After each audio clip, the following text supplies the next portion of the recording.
देखिए, केजरीवाल के हारने की खबर आ चुकी है। अब सिर्फ औपचारिक ऐलान होना बाकी है। चुनाव आयोग उसका औपचारिक ऐलान करेगा। माना जा रहा है कि 3000 से ज़्यादा, लगभग 3200 के आसपास का मार्जिन है चुनाव उनके हारने का। और ये हार वही है, मैंने अभी जो संदीप दीक्षित से हम लोग बात कर रहे थे, जितना वोट संदीप दीक्षित ने काटा है, लगभग उतने ही वोट से हारे हैं केजरीवाल। तो केजरीवाल जिस रास्ते से जीत कर आए थे, जिस तरह से चुनाव जीते थे 2013 में शीला दीक्षित को हराकर, आज उसी तरह से चुनाव हारे भी और प्रदेश भी हार गए हैं। तो कहीं ना कहीं केजरीवाल की जो राजनीति थी, अब वो एक तरह से किनारे लगेगी। और इसके बाद पंजाब उनके लिए चुनौती होगा, क्योंकि यहाँ के बाद पंजाब का चुनाव 2027 में है और कांग्रेस पार्टी और बीजेपी के पर बात करेंगे रवि। लेकिन 2019 में राहुल गांधी की जो लोकसभा चुनाव में अमेठी से हार हुई थी, उसके बाद कहा जा सकता है कि सबसे बड़ा ये सियासी उलटफेर है जो अरविंद केजरीवाल अपनी सीट हार चुके हैं।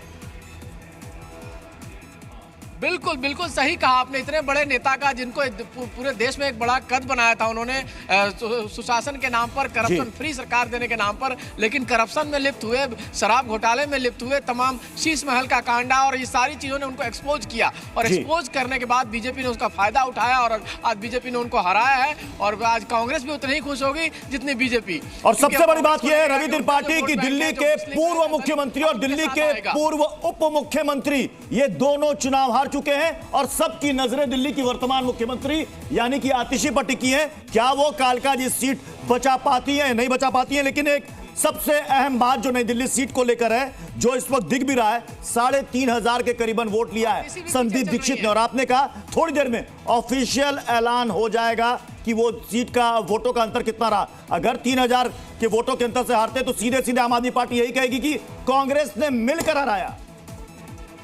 और हमारे साथ गौरव भाटिया जी है, उनके पास चलते हैं। गौरव जी, सबसे पहले तो आप लोगों को, गौरव जी तो हमारे साथ नहीं है। रवि इसका जवाब देंगे। रवि त्रिपाठी, अगर बात की जाए इस पूरे चुनाव की, तो बीजेपी की जो घेराबंदी रही थी तमाम बड़े दिग्गज आप नेताओं को घेरने की, क्या यह माना जाए कि लोकसभा चुनाव के बाद से ही रणनीति शुरू हो चुकी थी? हम लोग उसे पढ़ नहीं पाए क्योंकि प्रवेश वर्मा और रमेश बिधूड़ी दोनों को उस वक्त टिकट नहीं दिया गया था।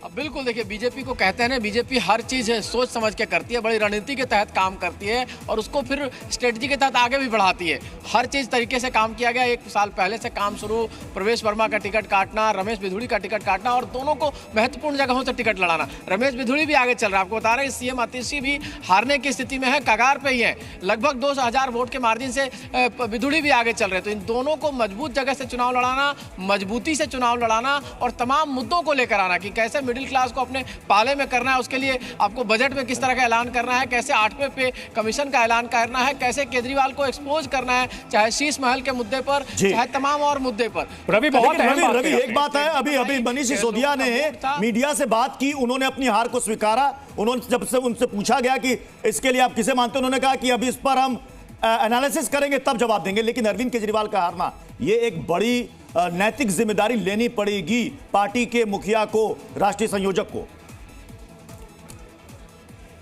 बिल्कुल बिल्कुल जिम्मेवारी लेनी पड़ेगी, क्योंकि वही इसके लीडर हैं। देखिए, आम आदमी पार्टी वन मैन पार्टी है। आप जानते हैं कितने तमाम लोगों को साइड लाइन कर दिया गया पार्टी से, बड़े बड़े नेताओं को, बड़े बड़े वकीलों को, प्रशांत भूषण जैसे लोगों को साइड किया गया। एक हमारे पत्रकार साथी जो सीनियर थे उनको साइड किया गया, तमाम लोग साइड कर दिए गए। और इस वजह से साइड किए गया कि सिर्फ एक आदमी की चलेगी, वो अरविंद केजरीवाल की चलेगी। वो जिसको चाहेंगे रखेंगे, जिसको चाहे पार्टी से हटाएंगे। तो अरविंद केजरीवाल को यह हार माननी पड़ेगी। और अगर अरविंद केजरीवाल सबक लेते हैं, देखिए बीजेपी ने सबक लिया, लोकसभा चुनाव में 240 सीट आई, सबक लिया, तो आज लगातार तीसरा चुनाव जीत रहे हैं। हरियाणा जीता, महाराष्ट्र जीता और अब दिल्ली जीत रहे हैं, जो कभी 27 साल से नहीं जीते। तो अगर आप हार से सीख लेते हैं तो ठीक है, नहीं तो अरविंद। बिल्कुल, दो अहम बातें आपके अभी जो आपने बातें कही है रवि, उससे मैं टेकआउट ले रहा हूं कि बीजेपी ने 240 सीटों पर सिमटने से सबक लिया। और दूसरी अहम बात जो आपने कही कि 8 पे कमीशन का ऐलान, साथ ही साथ बजट में जो ऐलान किया गया था टैक्स में कटौती का, यह निश्चित तौर पर मास्टर स्ट्रोक साबित हुआ है, खास तौर पर नई दिल्ली के हिसाब से, क्योंकि वहां पर सरकारी कर्मचारियों की संख्या बहुत ज्यादा है और उसका फायदा कहीं ना कहीं इन नतीजों में देखने को मिल रहा है। क्योंकि नई दिल्ली सीट से अरविंद केजरीवाल की हार कोई छोटी घटना नहीं है। भारत के राजनीतिक परिदृश्य में इस तरह की जो रणनीति बीजेपी ने बनाई है, निश्चित तौर पर वो केस स्टडी होगी। और इन सबके बीच हमारे साथ खास मेहमानों का एक पैनल भी जुड़ा हुआ है। अरविंद केजरीवाल की हार पर छोटा छोटा रिएक्शन हम लेते हैं। सबसे पहले अभिज्ञान जी, अरविंद केजरीवाल की हार क्या कहेंगे आप?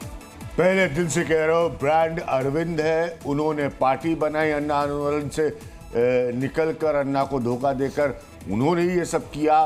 तो अगर वो गिरते हैं, जब आप इतनी इंडिविजुअलिस्टिक पॉलिटिक्स खेलते हैं, अगर वो गिरेंगे तो पूरी पार्टी, ये टावर मूवमेंट होता है, पूरी पार्टी धराशायी हो जाएगी। और ठीक वही हुआ है। सेकेंड संजीव जी, क्रेडिबिलिटी, ठीक है संजीव जी रिस्पॉन्ड कीजिए सर। आपके सबसे बड़े नेता हार गए सर। देखिए, दिल्ली की जनता का जो भी मैंडेट है वो सर माथे पे, ये बात सही है कि भी इसका आकलन पार्टी में किया जाएगा।